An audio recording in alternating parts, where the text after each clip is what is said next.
So in this lesson, we're going to be using the washer method.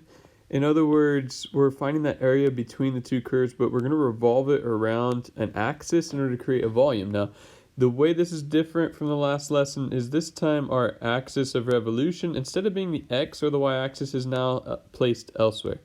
So what do we do about this? Well, right here's kind of nice. They show you the outer radius, our big R basically, is going to be the function minus that axis of revolution, because that's what the new radius is. It used to be that our radius, we're going to revolve it around, is the distance from the function to, let's just say, the x-axis.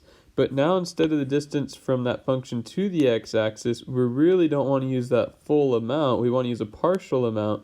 So we're going to take away whatever this axis is. Or if it's down here, it's even further, but minus a negative number, we'll just add to it. So that's going to make the adjustment by subtracting the axis. So if you remember, our volume formula would be pi r squared.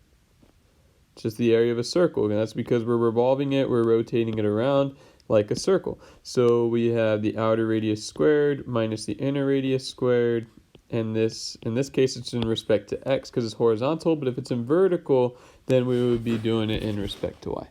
So let's look at this first example. So let R be the region enclosed by y equals 1, the line x equals 8, and the curve y equals log base 2 of x. So if you look at this graph over here, well, our new axis is x equals 2. So what is our outer radius? Let's start with just figuring out what is our big R in this case. So our outer radius is going to be the distance, well, that would be this line right here, which is x equals 8. So our outer radius is 8. Now it's not just 8 though, because 8 would be the radius, would be the distance to the y-axis, but we're not going to the y-axis. Instead, what we're doing is we are, let me choose a good color, we'll pick green. We're going to figure out the distance from here to here. And that distance isn't 8. Instead, that's going to be 8 minus 2. Because we're taking away this axis here, which is 6. So we'll do 8 and then minus 2. So that's our outer radius. What about our inner radius? So our inner radius is going to be log base 2 of x. So it's going to be that distance from this curve to this, x equals 2.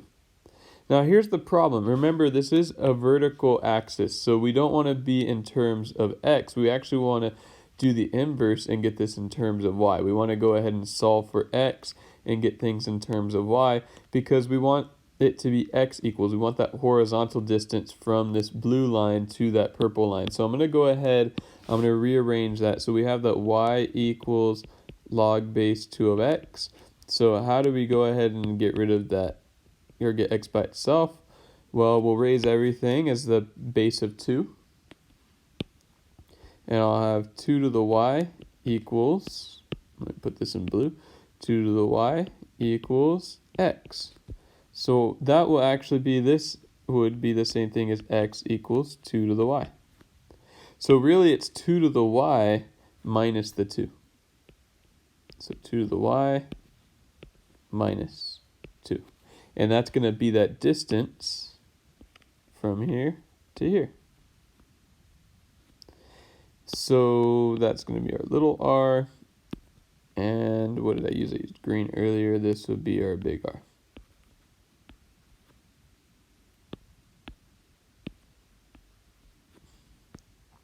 So let's just go ahead and plug this right into our formula. So we're going to do pi, and then our lower bound is y equals 1, upper bound is 3. And then big R is 8 minus 2 squared.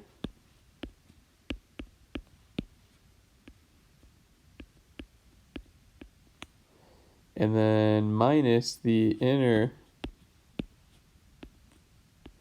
which would be 2 to the y minus 2 squared. And we're going to be doing this in respect to a vertical axis, so we'll be using dy.